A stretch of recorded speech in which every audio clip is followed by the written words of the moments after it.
welcome to Learn and Prep, and today we are going to discuss the chapter that is the resource and development. Resources क्या होते हैं और किस तरीके से वो as the essential part in the development play करते हैं, basically इस chapter में हम ये देखेंगे.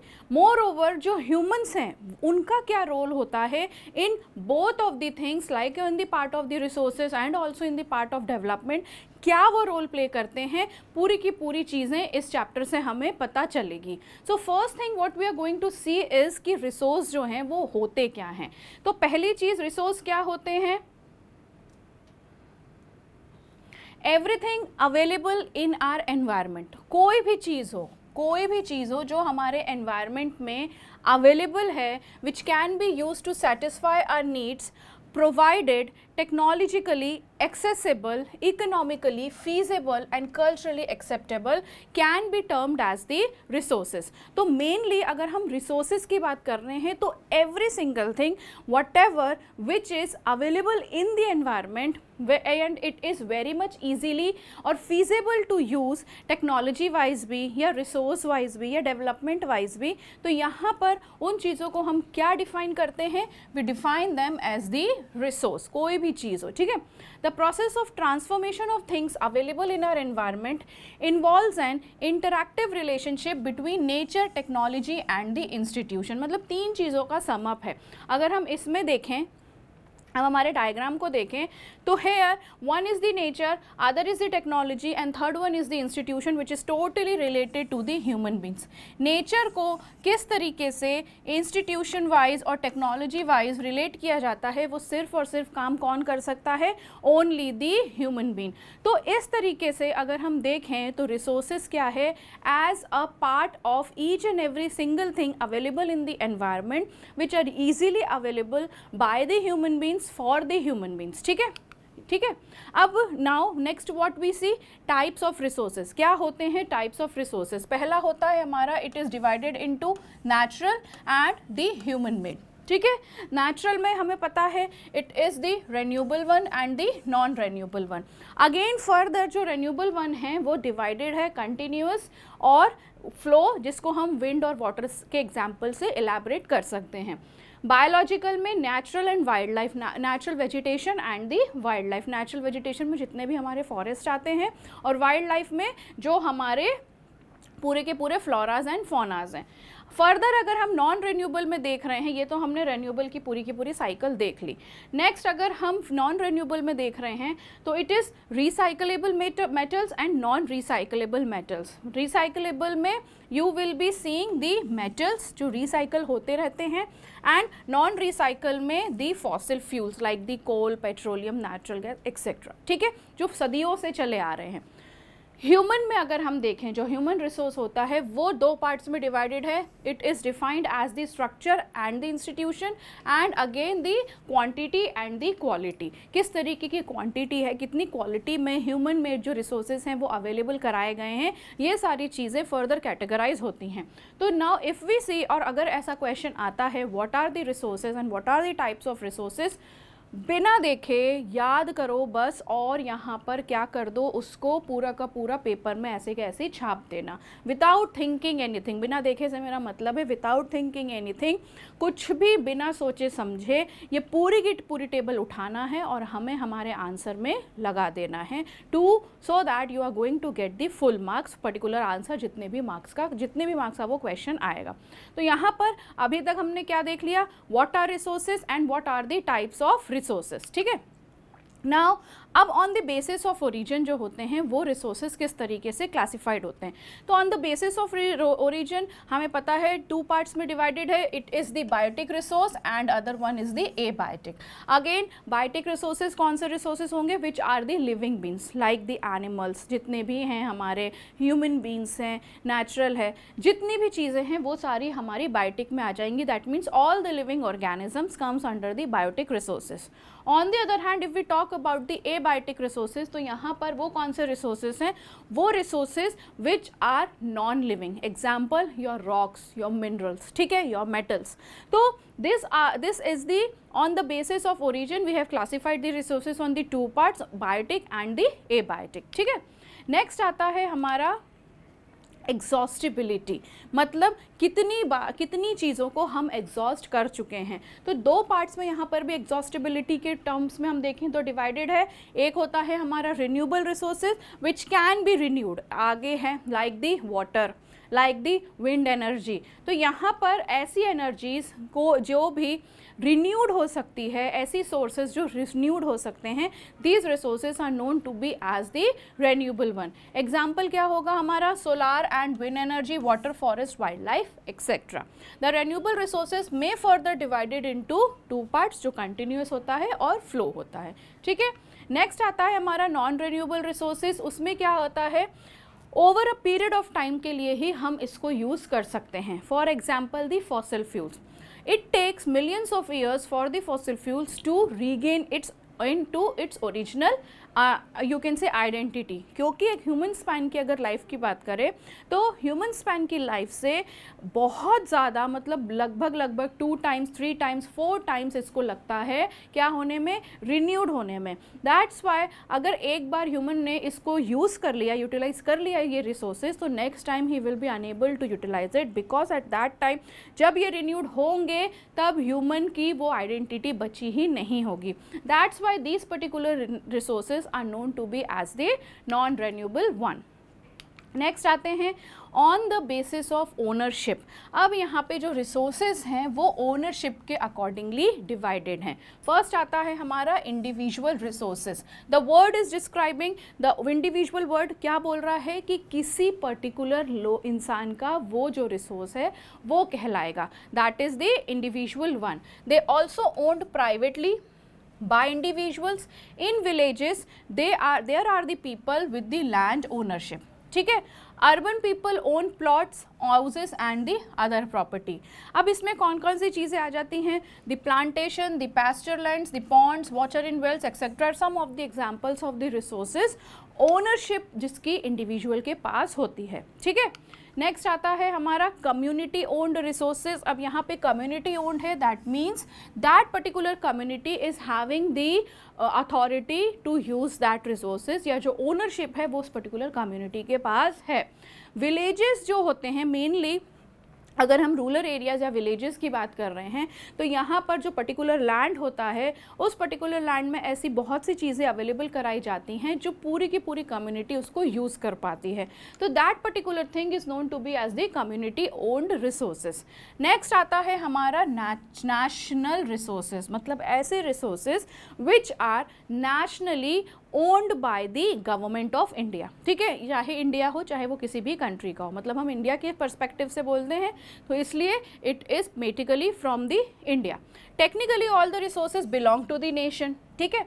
The country has legal powers to acquire even private property for public good, roads, canals, railways been constructed on fields owned by some of the individuals. All the minerals, water resources, forest, wildlife, land within the political boundaries and oceanic areas up to 12 nautical miles, or you can say 22.2 kilometers from the coast, termed as the territorial water resources belong to the nation. मतलब अगर हम water resources की बात कर रहे हैं तो हमारी जो कंट्री है वो अगर हम उसका सदर्न पार्ट देखें तो यहाँ से जो 12 नॉटिकल माइल्स आ रहा है, 12 नॉटिकल माइल्स पूरा का पूरा यहाँ तक, दैट इज़ 22.2 किलोमीटर्स पूरा का पूरा हमारी कंट्री ओन करती है। रेस्ट आगे की जो चीज़ें आ जाती हैं वो इंटरनेशनल बाउंड्रीज में लग जाती हैं। तो these are known to be as the national resources.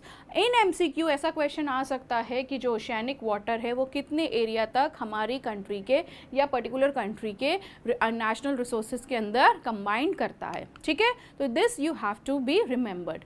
Next आते हैं हमारे international resources. There are international institution which regulate some of the resources. ऐसी चीज़ें या ऐसी मेनली हम अगर वाटरवेज की बात करें तो एक जगह से दूसरी जगह जाने के लिए लाइक जैसे फ़्लाइट्स में हर चीज़ें लगती हैं, हमारा पासपोर्ट लगता है, हमारा वीज़ा लगता है, ऐसे ही सी वेज का भी कुछ ना कुछ रूल्स एंड कंडीशंस होते हैं। अगर हम ओशन की बात करें तो no individual country can utilise these without the occurrence concurrence of international institutions. तो यहाँ पर without the prior information. International bodies में अगर हम एंटर कर रहे हैं तो इंटरनेशनली वहाँ पे भी परमिशन लेनी पड़ती है। On the basis of status of development, अब यहाँ पर आता है स्टेटस ऑफ डेवलपमेंट। डेवलपमेंट का जो स्टेटस है वो किस हद तक है। पोटेंशियल रिसोर्सेज पहली आती हैं, उसमें potential, the resources which are having some kind of potential. For example the western part of India, particularly Rajasthan and Gujarat, have enormous potential for the development of wind and solar energy, but so far these have not been developed properly।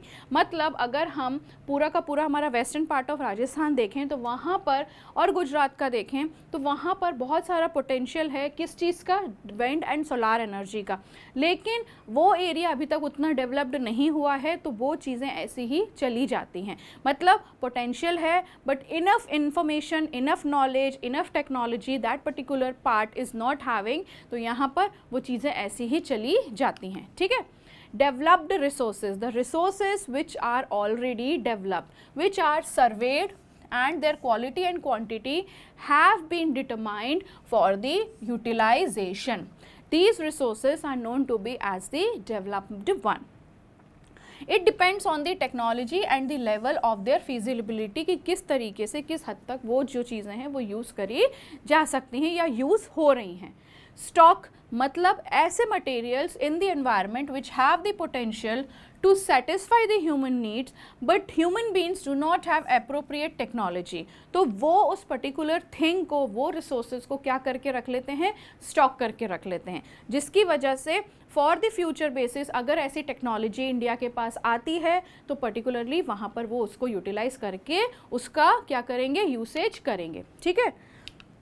Next आता है how the development of resources done.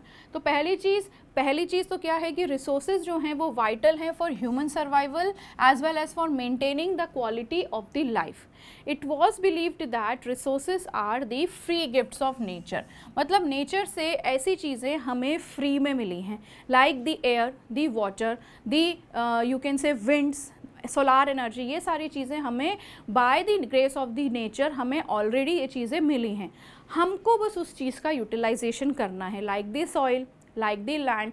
तो ये सारी चीज़ों का क्या utilisation आज की डेट में with the advancement of the technology हो रहा है, तो प्रॉपर यूटिलाइजेशन तो हो रहा है लेकिन ओवर एक्सप्लॉयटेशन ज़्यादा हो रहा है। ठीक है। As a result, human beings use them indiscriminately and this had led to the following major problems. कौन सी problems? Depletion of resources for satisfying the greed of free individuals, मतलब जो रिसोर्सेज हैं वो इस तरीके से यूज़ करे जा रहे हैं कि जो नॉर्मल इंडिविजुअल है just for the sake of his greediness यहाँ पर वो ओवर यूटिलाइजेशन रिसोर्सेज का कर रहा है। Accumulation of resources in few hands which in turn divided the society into two segments, one is the rich and other is the poor.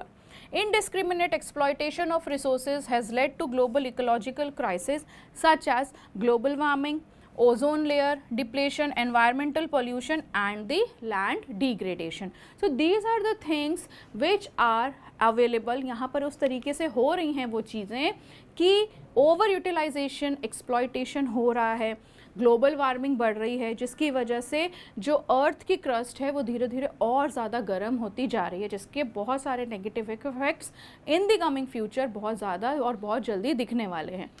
N equitable distribution of resources has become essential for the sustained quality of life and also for the global peace. If the present trend of resources depletion by a few individual countries continues, the future of our planet is in danger, क्योंकि over utilisation हो रहा है, exploitation हो रहा है, population भी बढ़ रही है, पॉल्यूशन भी बढ़ रहा है, एनवायरमेंटल डिग्रेडेशन हो रहा है, लैंड का डिग्रेडेशन हो रहा है, मल्टीपल क्रॉपिंग्स के थ्रू सॉइल अपनी फर्टिलिटी खोती जा रही है। तो यहाँ पर जो चीज़ें हो रही हैं that is not for the good cause. ठीक है। Therefore resource planning is essential. अगर हमारे पास प्रॉपर रिसोर्स प्लानिंग हो, पूरी तरीके से हो, प्लान्ड तरीके से हर चीज़ें करी जाएं, तो ओवर जो चीज़ें चल रही हैं उनको एक लेवल तक हम क्या कर सकते हैं, स्टॉप कर सकते हैं। ठीक है। Essential for sustainable existence for all forms of life. Sustainable existence is component of sustainable development. It means that development should take place without damaging the environment, and development in the present should not compromise with the needs of the future generation.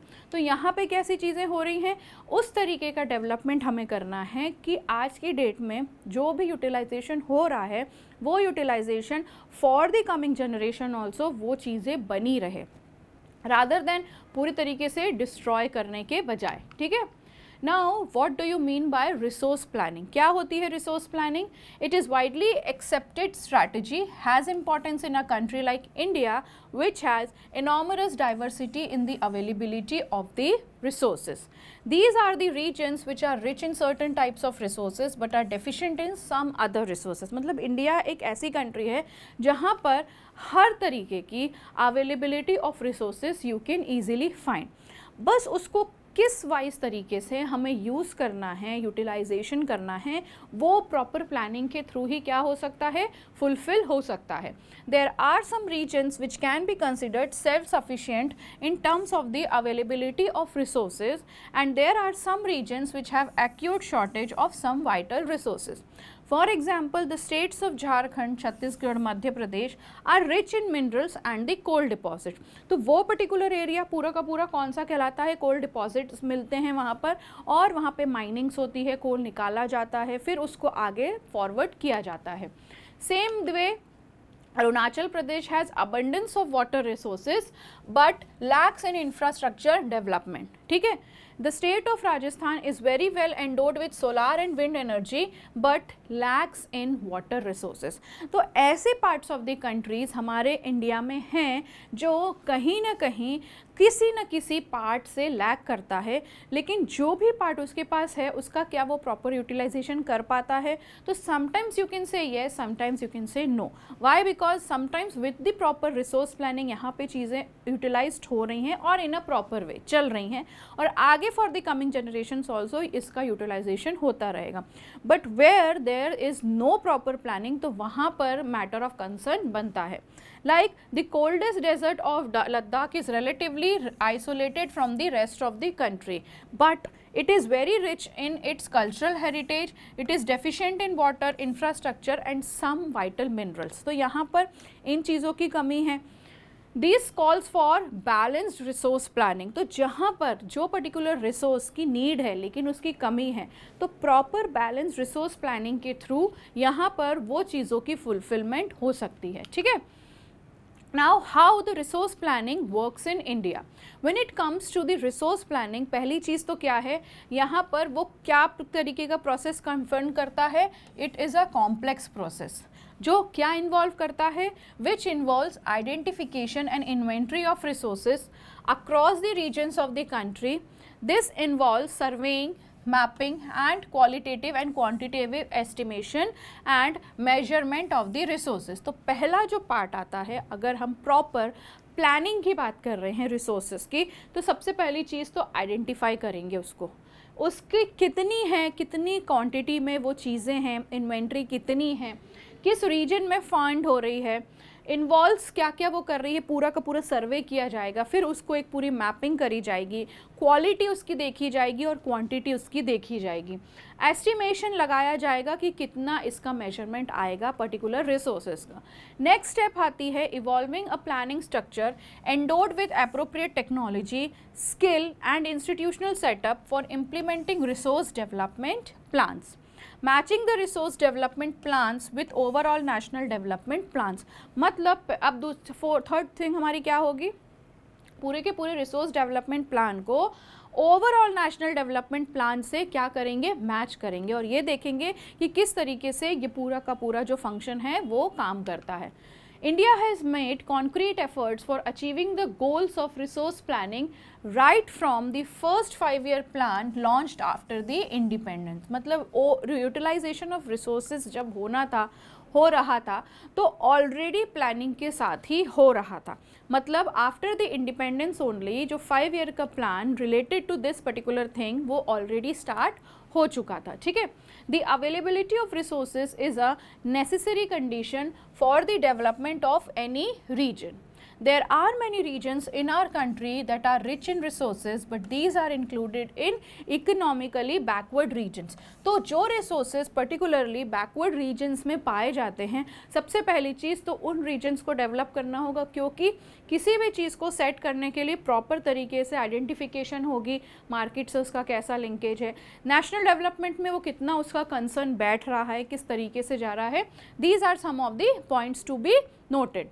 On the contrary, there are some regions which have a poor resource base but they are economically developed.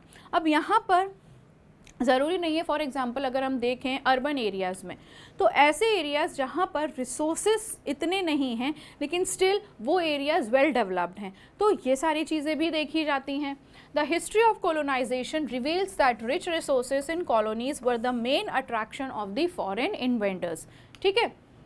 It was primarily the higher level of technological development of the colonizing country that helped them to exploit the resources of other regions and establish their supremacy over the colonies. Therefore, resources can contribute to development only when they are accompanied by the proper technological development and institutional changes. तो दो चीज़ों में ही पूरी की पूरी वो development पे focus करता है. पहली चीज़ तो क्या होगी, टेक्नोलॉजिकल डेवलपमेंट कितना है पर्टिकुलर रीजन में या उस कंट्री में. दूसरी चीज़, किस तरीके के इंस्टीट्यूशंस हैं जो इन चीज़ों की नॉलेज देते हैं और नॉलेज प्रोवाइड करने के बाद ये सारे काम करे जाते हैं. India has experienced all these in different phases of colonization. Therefore, in India in general and resource development particular does not only involve the availability of resources but also the technology, quality of human resources and the historical experiences of the people. तो यहाँ पर हर criteria को देखा जाता है, चाहे वो colonisation से चल रहा हो चाहे वो आज चल रहा हो. कॉलोनाइजेशन में ये सारी चीज़ें आई कि टेक्नोलॉजिकल वाइज बहुत ज़्यादा इम्प्रूवमेंट आया था जो आज भी कंटिन्यू है. ऐसी बात नहीं है अगर ब्रिटिशर्स आए थे इंडिया में तो उन्होंने सिर्फ और सिर्फ अपनी ही इकोनॉमी जनरेट करी, though this is the right one, but on the other hand some और the other way they have developed our country as well. Related to proper institutions यहाँ सेट करे गए, जिसकी वजह से क्या हुआ, जब इंस्टीट्यूशन सेट कर रहे थे तो प्रॉपर नॉलेज भी वहाँ पर मिल रही थी, डेवलपमेंट हो रहे थे, तो एक्सपीरियंस जो थे लोगों के जो शुरू से रहे हैं और वो बदलते रहे. ठीक है. Now how the conservation of resources can be done और इट इज़ अवेलेबल. ठीक है, और it is doing. Resources are vital for any development activity, but national consumption and overutilization of resources may lead to socio-economic and environmental problems. तो यहाँ पर conservation of resources क्यों है? पहली चीज़ जो overutilization of resources हो रहा है उसकी वजह से वो क्या conflicts आते हैं, social, economic and environmental degradation होता है. To overcome these problems, resources conservation at various levels is important. पहले आती है हमारी लैंड रिसोर्सेज, किस तरीके से उनको ओवर यूटिलाइजेशन से बचाएं. India land is a natural resource of utmost importance. It supports natural vegetation, wild life, human life, economic activities, transport and communication system. मतलब लैंड एक ऐसा एसेट है जिसमें every single particular thing is available and the work is going on. अगर आज हम खड़े भी हुए हैं like the way we are standing also, so here हम लैंड पे ही खड़े हैं. मतलब उस लैंड का यूटिलाइजेशन किस किस तरीके से है आप इमेजिन कर सकते हो. For the agriculture process, for the living purpose, for the economically अगर हम किसी चीज़ को जनरेट कर रहे हैं उसके लिए, ट्रांसपोर्टेशन के लिए, कम्युनिकेशन के लिए, हर एक चीज़ के लिए लैंड एक ऐसा रिसोर्स है जिसका यूसेज बहुत ज़्यादा नंबर्स में होता है. मतलब अर्लियर अगर हम देखें तो जो फॉरेस्ट का कवर था वो बहुत ही ज़्यादा हुआ करता था, लेकिन with the changing environment, developments हुए टेक्नोलॉजिकल वाइज या हर तरीके से, तो जो लैंड का जो फॉरेस्ट एरिया था वो कम होते होते होते होते पूरा का पूरा जो लैंड है वो एक अर्बनाइजेशन में फैलता गया. Even in the rural parts of the country also वहाँ पर हर तरीके की फैसिलिटी आज की डेट में every single person is enjoying. However land is an asset of a finite magnitude. Therefore, it is important to use the available land for various purposes with careful planning. किस तरीके की planning? जो India है उसका जो land है under a variety of relief features है, namely the mountains, plateaus, plains and islands. तो इसकी जो रिलीफ फीचर हैं वो इस तरीके के हैं। About 43% of the land area is plain, मतलब पूरे प्लेन एरिया की बात करें तो पूरा का पूरा 43% एक पूरा का पूरा प्लेन एरिया है, which provide facilities for agriculture and also for the industry. Mountain का जो रीजन है अगर हम इधर देखें तो 43% तो हमारा क्या आ रहा है, प्लेन। माउंटेन का जो रीजन है वो है हमारा 30%, ठीक है, total surface of the country, and ensure perennial flow of rivers, provide facilities for tourism and the ecological aspects। जो बचा 27% है of the area of the country is either the plateau region which is having the rich reserves of mineral, fossil fuels and the forest। तो India का जो land का पूरा है structure वो किस तरीके से है, 43% लैंड एरिया है, 30% माउंटेन एरिया है और बचा 27% वो क्या है, पूरा का पूरा प्लेटूस। अब यूटिलाइजेशन अगर हम देखें 2002 और 3 की अगर हम बात कर रहे हैं तो लैंड का use either was for the forest, fallow lands, net sown area दिया हुआ है, land not available for cultivation and other uncultivated land excluding the fallow land. तो यहाँ पर फॉरेस्ट का तो एक अलग हो गया, वो रिजर्व्ड क्लास हो गई, अनक्लास्ड हो गई, प्रोटेक्टेड फॉरेस्ट हो गए। फैलो लैंड्स जो थे उसमें क्या है, current fallow and other than current fallow. Current fallow में क्या आ रहा है, नॉट कल्टिवेटेड फॉर 1 और लेस देन दी एग्रीकल्चर ईयर। मतलब करंट फैलो मतलब आज की डेट में वो करंट इसलिए क्योंकि एक साल से नॉर्मली लेस देन 1 ईयर या एक साल से उसमें कोई एग्रीकल्चरल काम नहीं हुआ है। अदर करंट फैलो में ये बोला जाएगा कि not cultivated for the past 1 to 5 agriculture years. Next आता है land not available for cultivation में क्या आ जाएगा, barren and wasteland, land put to non agricultural uses, example the roads.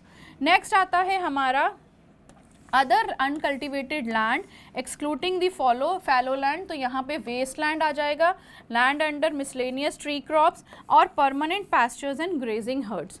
तो इस तरीके से जो लैंड का यूज़ है अगर हम 2002 और 3 की बात करें तो पूरा का पूरा कवरिंग हमने देख ली किस तरीके से लैंड यूटिलाइज्ड करे गए हैं। अब लैंड का यूसेज पैटर्न कैसे देखेंगे, 3.28 स्क्वायर मिलियन तो ये हमें पता है।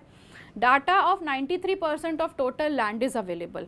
तो पूरा का पूरा जो ये लैंड है अगर हम इंडिया की ही बात कर रहे हैं तो ये 90 क्वेश्चन पूछोगे कि ये 93% ही क्यों लिया है आपने, बचा 7% कहाँ है। तो बचा जो 7% है वो जम्मू कश्मीर और पाकिस्तान वाला रीजन ले लिया है, हम इंडिया का पूरा लेके बैठा हुआ है। तो इसलिए इंडिया का जो नेट सोन एरिया हम कैलकुलेट करते हैं वो 93% ही कैलकुलेट होता है, जिसमें you can see the figures कि किस किस तरीके से जो यूटिलाइजेशन है, फॉरेस्ट हो गए, लैंड हो गए, फैलो लैंड हो गए, करंट फैलो और ये सारी चीज़ों को कम सम अप करता है। ठीक है, नेक्स्ट आता है हमारा land degradation. Now what are the most important parts of the, या यूज ये बोल सकेंगे कि लैंड डिग्रेडेशन का मोस्ट इंपॉर्टेंट थिंग क्या है। It refers to the depletion of the land due to faulty agriculture practice, overgrazing, deforestation and the mining. तो इन वजह से क्या होता है, हमारा लैंड का डिग्रेडेशन होता है। अब कॉसेस क्या हैं, there are 2 types of causes, one is the natural cause and other is the human cause. Natural cause में various natural agents such as wind, water etcetera, तो ये तो नेचुरल कॉज हो गए जो लैंड का डिग्रेडेशन करके चले जाते हैं, इनका कोई कुछ नहीं कर सकता, ये ऑटोमेटिकली आते हैं और सारी चीज़ें उठाकर वैनिश कर कर ले जाते हैं पर्टिकुलर एरिया से।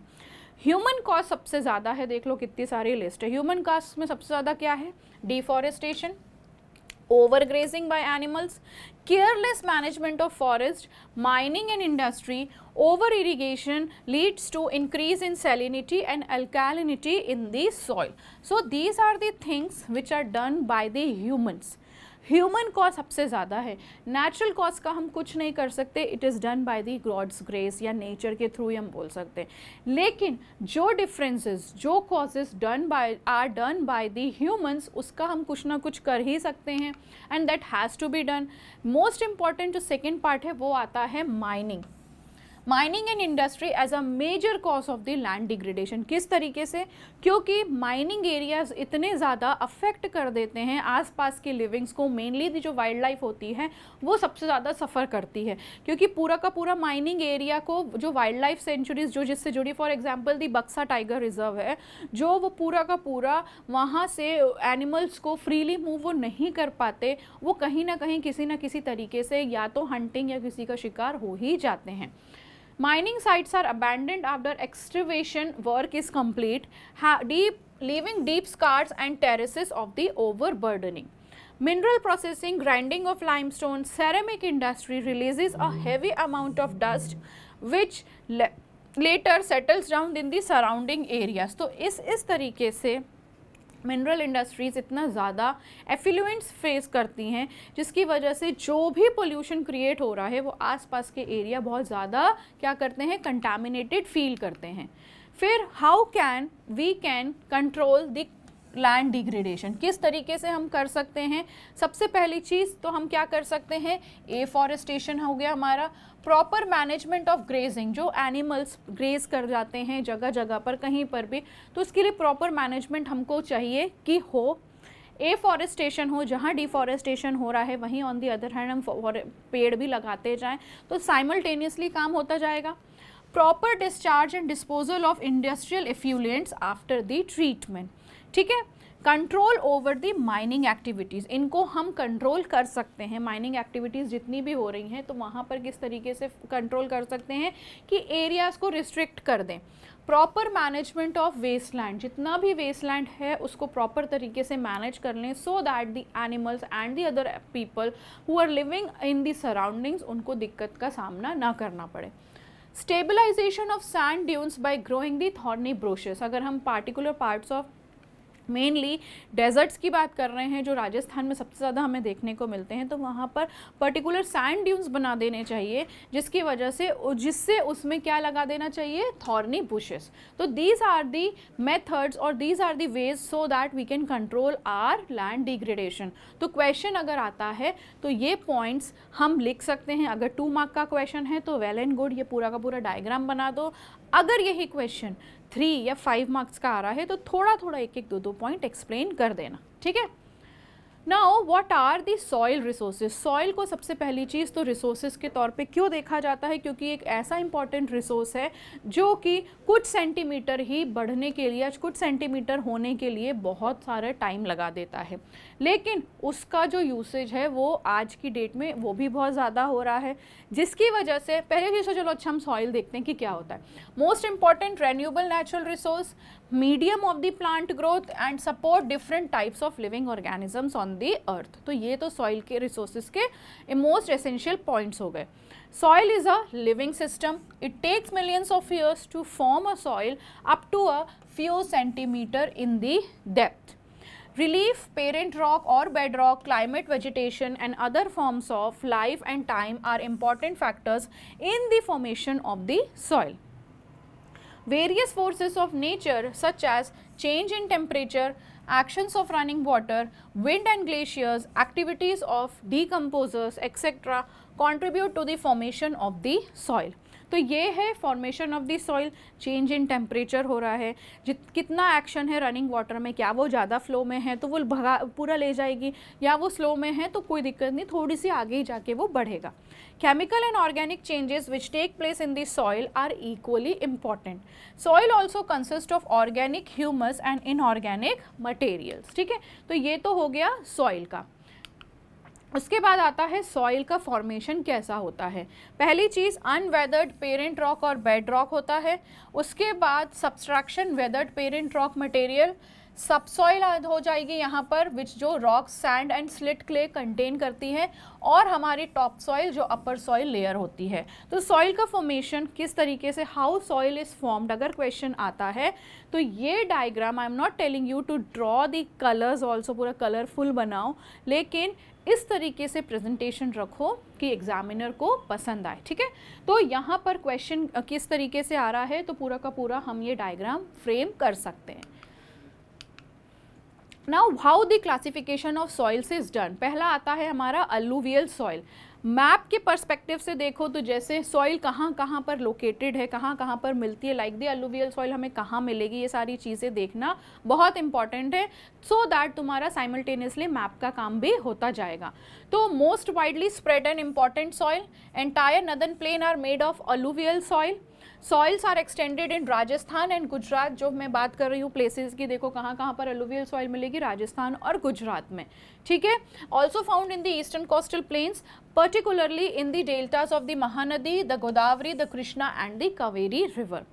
Alluvial soils are deposited by three important Himalayan river systems, the Indus, the Ganga and the Brahmaputra.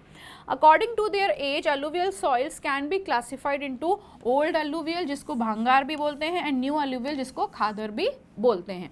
The Bhangar soils have highly concentration of कंकर nodules than the khadar. It has more fine particles and is more fertile than the भांगर.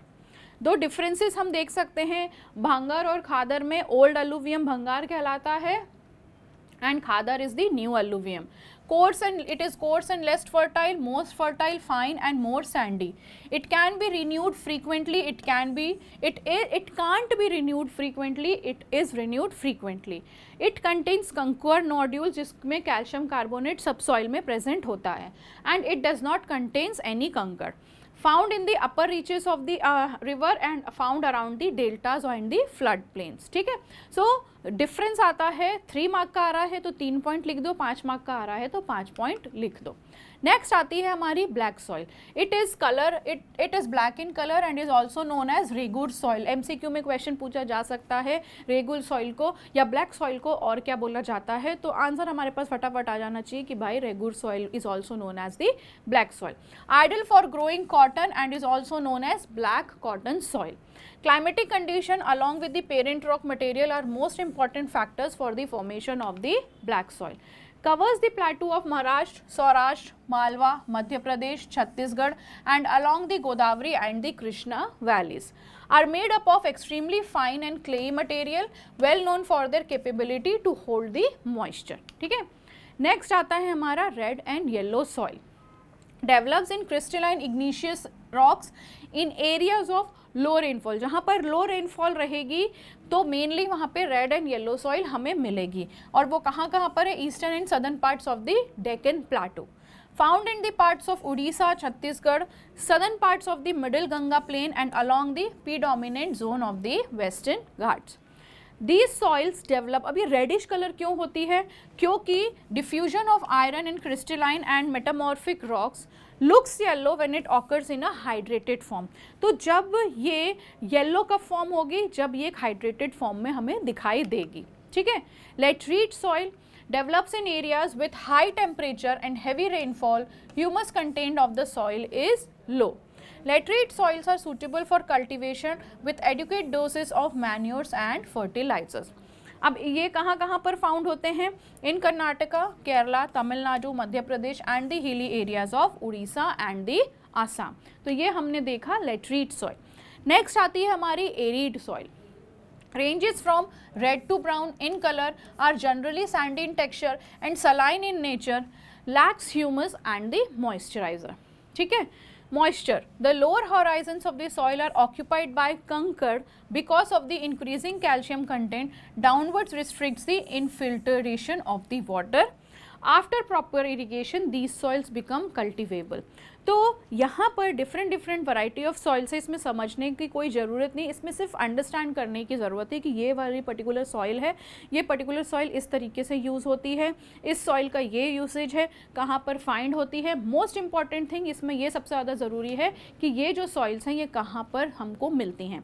Like the forest soil है तो ये हमको mainly हिली and mountainous areas में ही मिलेगी. Soil textures varies according to the mountain environment where they are found. They are loamy and slitty in valley sides and coarse grained in upper slopes. ठीक है. Now most important thing, अब हमने soils तो देख ली कितनी कितनी प्रकार की कहाँ कहाँ पर ये जो सॉइल्स हैं ये अवेलेबल होती हैं. Now how the soil erosion and soil conservation is done. पहली चीज़ तो सॉइल कंजर्वेशन क्या होता है, जो चीज़ें इरोड होके शुरू से जा रही हैं, जो सॉइल को इरोड करके पानी लेके चला जाता है और वहाँ से वो पर्टिकुलर एरिया बिल्कुल ही खाली हो जाता है, उस चीज़ को हम क्या बोलते हैं, soil erosion. Process of soil formation and erosion go simultaneously and generally there is the balance between the two. Sometimes this balance is disturbed due to the human activities like deforestation, overgrazing, construction and mining etc., while natural forces like wind, glacier and water lead to the soil erosion. The running water cuts through the clay soil and makes deep canals like the gullies. The land becomes unfit for cultivation and is known as the badland. जहाँ पर particular soil वहाँ से चली गई है और एक गली बना के निकल गई है, तो वो पर्टिकुलर लैंड पूरा का पूरा क्या कहला देता है, bad land, because that particular land is unfit for the cultivation. अगर हम चंबल बेसिन की बात करें, such as land are called the ravines. Sometimes water flows as a sheet over a large areas down the slope. In such cases the top soil is washed away. तो सबसे पहला जो washing part होगा, तो वो जो ऊपर की लेयर होगी वही सबसे ज़्यादा वॉश होके नीचे जाएगी, तो वो जो टॉप सॉइल होती है वो पूरी की पूरी वैनिश हो जाती है, पूरी की पूरी चली जाती है. इस चीज़ को क्या बोला जाता है, sheet erosion. Wind blows loose soils of flat and sloping is called the wind erosion. जो विंड की तरफ से सॉइल उड़ रही है, मिट्टी उड़ के जा रही है, वो क्या कहलाती है, wind erosion. Soil erosion is also cause due to defective method of farming, plugging in a wrong way, that is up and down the slope of channels for the quick flow of water, leading to soil erosion. Steps can be cut on the slopes making terraces. Terrace cultivation restricts the erosion. तो terrace farming बना दी जाती है, जिसकी वजह से soil अगर इरोड होकर नीचे भी जा रही है तो वो पर्टिकुलर फार्मिंग के लिए ही काम आएगी. ठीक है. Western and central Himalayas have well developed terrace farming. Large fields can be divided into strips. Strips of grass are left to grow between the crops. This breaks up the force of the wind. This method is known as the strip cropping. तो question कहीं पूछा जा सकता है कि strip cropping क्या होती है. तो स्ट्रिप्स ऑफ ग्रास जो होती हैं, वो जो बचती हैं कोई भी चीज़ को ग्रो करने के लिए, क्रॉप्स को उगाने के लिए, वो एक विंड की फोर्स से ब्रेक कर दी जाती है, and that particular method is known as the strip cropping. Planting lines of trees to create shelter also works in a similar ways. Rows of such trees are called the shelter belts. These shelter belts have contributed significantly to the stabilization of sand dunes and in stabilizing the desert in the western India. तो इस तरीके से shelter belts का जो काम है वो बहुत ज़्यादा इम्पॉर्टेंट फॉर्म में है, जिसकी वजह से जो सॉइल इरोशन है वो पूरी की पूरी तरीके से नहीं हो पाती, एंड इस तरीके से हम सॉइल को कंजर्व कर पाते हैं. So here this completes your chapter. Next lecture में हम नए चैप्टर के साथ मिलते हैं. Thank you very much.